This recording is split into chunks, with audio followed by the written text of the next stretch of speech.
Bueno, hola con todos. Volviendo a los videos de neuroanatomía relacionada con su neurofisiología de los tractos ascendentes de la médula, que dejé el video hace unos videos atrás y me centré en otros capítulos que tenía por pendientes de estudiar.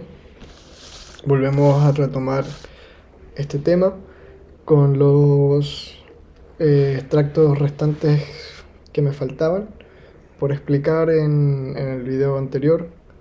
Como saben, son varios tractos, es un tema un poco largo, extenso, por el cual iré de una forma lenta hablando tranquilamente sobre la función y la conexión de cada tracto de los que vamos mencionando.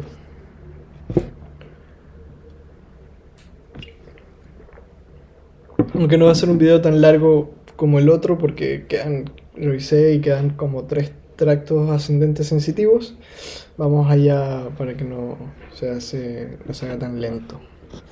Bueno, el tracto que nos queda por ver son los espinocerebelosos, que bueno, ya sabemos que van por la van a tener dos tipos de ramas. El espino cerebeloso va a estar el posterior y el anterior. Mencionando primero el posterior, cuáles van a tener una cierta diferencia de acuerdo a sus ubicaciones. Aunque respecto a los espinos cerebelosos, antes de comenzar a hablar de ellos, tenemos que decir que estos tractos, una pregunta muy común que se puede hacer en exámenes o en lecciones, es que en qué la dónde va a ser el punto de llegada del espino cerebeloso. Tienen que saber que siempre va a ser de una forma ipsilateral, homolateral o del mismo lado. ¿Qué se refiere a esto? Es que de donde entra la vía del espino cerebeloso, si entra por el tracto de la parte derecha, va a llegar a la parte del cerebelo de la parte derecha, va al mismo lado donde va a conectar. Entonces, el espino cerebeloso posterior, empezando con el primero, va a entrar por la médula a través del cuerno posterior, a través de los núcleos dorsal de Clark, que ya hay un video sobre los núcleos en la médula, que se va a encontrar ubicado desde la octava cervical hasta la cuarta lumbar. Luego va a pasar por la parte posterolateral del cordón lateral y va a ascender homolateralmente, como ya mencionamos, hacia la médula oblongada, o también llamada bulbo raquídeo.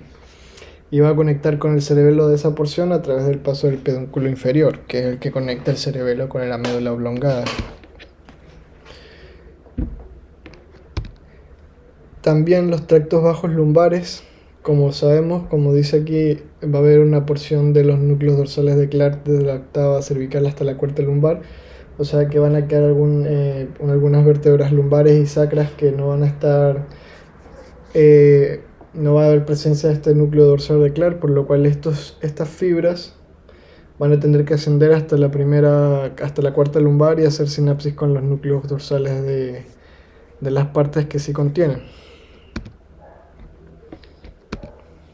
Sobre esta fibra en las funciones que vamos a tener relacionadas con el espino cerebeloso posterior, va a ser que va a recibir información articular, muscular, de los usos musculares que tiene que ver con los reflejos tendinosos, el órgano tendinoso de Golgi y los receptores articulares del tronco y miembros inferiores. Es muy importante saber que el espino cerebeloso posterior va a tener una irrigación sensitiva de los miembros inferiores.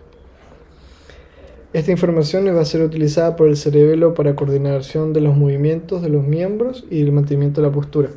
El cerebro se va a encargar siempre, otra pregunta, ¿qué parte o sector se va a encargar de mantener la coordinación y postura del cuerpo? Es el cerebelo.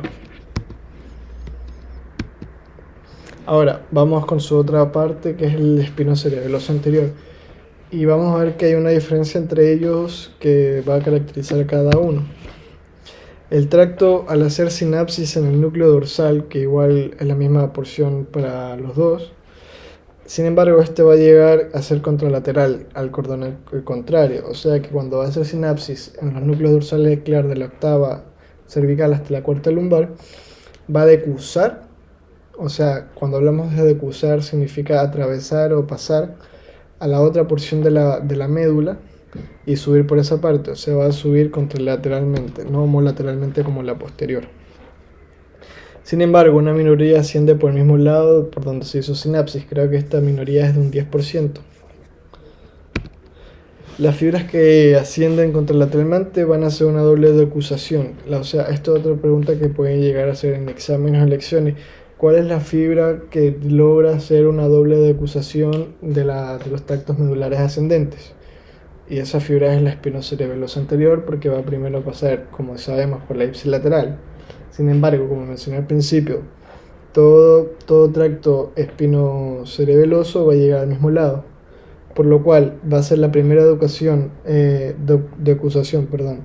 la sinapsis del núcleo dorsal de Clark. Hace la primera decusación y luego va a ser la segunda decusación hacia la parte cerebelosa homolateral. Por eso tiene una doble. Perdón, es mi perro que quiere ladrar. Llega a la misma dirección en el cerebelo donde va a ser sinapsis. Van a transmitir información musculoarticular de los usos musculares, órganos tendinosos, receptores articulares del tronco y miembros superiores e inferiores.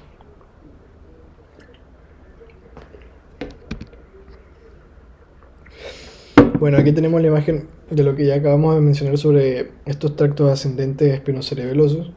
Sabemos que vamos a tener el espinocerebeloso posterior, que es por así el menos complicado porque simplemente hace sinapsis en la médula, núcleos dorsales de Clark, octava, cuarta lumbar, octava cervical, sube el lomo lateralmente, pasa por la médula elongada y a través del pedúnculo inferior va a llegar a conectar con la corteza del cerebelo del mismo lado. Listo. Sin embargo, el espinocerebeloso anterior va a ser diferente. El 90% de su rama va a ser una decusación en la parte medular, va a subir contralateralmente hasta subir al pedúnculo superior, que es a través del mesencéfalo. Va a tener unas ramas colaterales que van a conectar al cerebelo de la parte opuesta. Sin embargo, las ramas principales van a ser la doble decusación, que se ve como una forma de 4, a través del pedúnculo severoso medial, y va a llegar a conectar en la corteza cerebelosa del mismo lado. Y aquí también se ven las ramas del 10% que hablamos de las minorías que van a seguir ipsilateralmente, de las cuales no van a doblar. Y van a hacer una conexión con la corteza del cerebelo del mismo lado a través del pedúnculo cerebeloso superior. Lo importante de este tracto es que siempre va a ser sinapsis en el mismo lado de donde viene, como pueden ver. Eso con la parte del espinocerebeloso. El siguiente tracto es el espinotectal. Una forma fácil de reconocer los tractos y no olvidarse de ellos es separar los nombres. Siempre cuando hablamos de espino, de un tracto, hay que entender y dividir sus nombres porque siempre va a tener el nombre del punto de partida y el punto de llegada. Y si sabemos más o menos para dónde llega el punto de llegada, el punto de partida, vamos a saber de acuerdo a qué puede llegar a ser la función. Por ejemplo, cuando hablamos del tracto espinotectal, ¿qué se nos refiere? Podemos dividir la parte de espinal, de la médula espinal, que viene proveniente de la médula, y va a llegar a la parte tectal, del tectum, del mesencéfalo. ¿Y qué puede haber en el tectum del mesencéfalo? Los colículos. Y los colículos son superiores e inferiores. O sea, puede llegar a una parte sensitiva de la visual, como va a ser el caso. Bueno, la neurona de segundo orden se mantiene desconocida. El transcurso de recorrido va a ser que va a cruzar un plano medio y va a ascender por el cordón anterolateral que se encuentra cerca del tracto espinotalámico lateral. Después va a pasar por la médula elongada y el puente y llegar a hacer sinapsis con las neuronas del colículo superior del mesencéfalo, que las neuronas del colículo superior se encargan de la parte visual y las partes del colículo inferior son de la parte auditiva. Estas vías van a proporcionar información aferente para los reflejos espinovisuales y provocar movimiento del ojo y cabeza hacia la fuente de estimulación. Un ejemplo de esto es, por ejemplo, cuando estás en un restaurante comiendo y se cae un plato o un mesero o a alguien se le cae un vaso. ¿Cuál es la primera reacción que hacen todos? Es mirar hacia el estímulo y eso está dado por esta vía. Bueno, y esos mecanismos de defensa que tenemos hace miles de años, porque si venías, escuchabas un tigre que te iba a comer, obviamente ibas a ver qué es lo que pasaba. Por último, y una de las que son muy interesantes, es la espinoreticular. Que bueno, ya sabemos que cuando se refiere con reticular hablamos de la formación reticular, que es un tema muy interesante que se mantiene para otro tema, otro día. Neurona de segundo orden también desconocida. La mayoría de sus fibras van a ascender homolateralmente y van a llegar a ser mezcladas con el tracto espinotalámico lateral. Van a hacer sinapsis con las neuronas de formación reticular en la médula elongada, puente y mesencéfalo, porque recordemos que la formación reticular no se encuentra solo en un lado, sino que se va a encontrar a diferentes niveles del encéfalo, de las estructuras. El tracto espinoreticular va a proporcionar vía aferente para la formación reticular, que va a desempeñar un papel en los niveles de conciencia. En Snell no lo mencionan, sin embargo, creo que lo mencionan en VAR y habla también nuestro docente, que es muy interesante, que tiene que ver en parte, si no me equivoco, con la parte del dolor profundo, a través de la parte que conecta la sinapsis, como ya mencionamos, con la formación reticular de los tractos de la médula elongada, del puente, del mesencéfalo. Al llegar a la formación reticular, esta formación reticular va a hacer una sinapsis con el tálamo, que ya hay un video del tálamo, en donde va a hacer conexiones con los núcleos centromediales de la lámina intermedia, que va a proporcionar una vía sensitiva dolorosa crónica profunda que se va a expresar a través de los dolores crónicos que sienten las personas, como pacientes con cáncer terminal.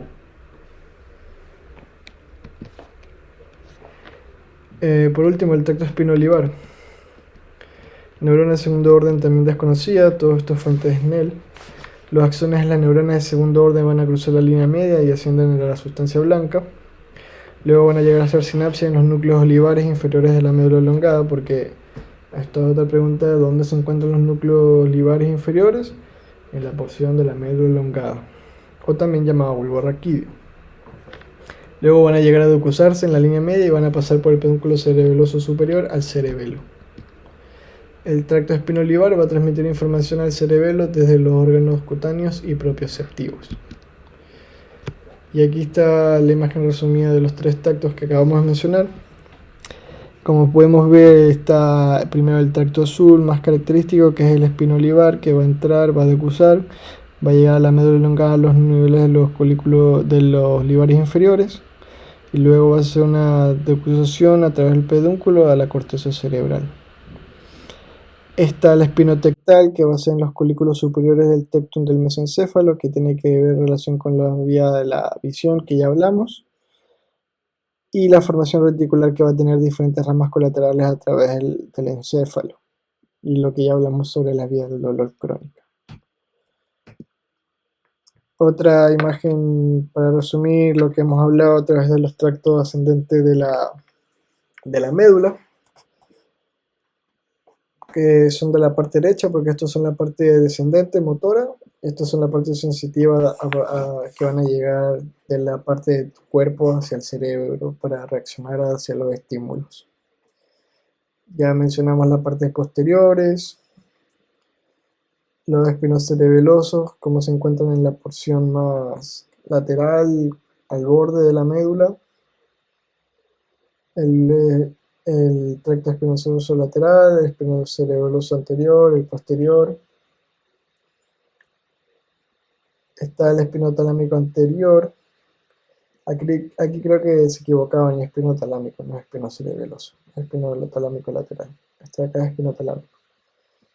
El espinolivar, el espinotectal, que ya mencionamos, y el fascículo grácil de Burdach, que ya mencionamos en el video anterior, por si quieren verlo. Y eso sería todo respecto a la parte sensitiva ascendente de las fibras.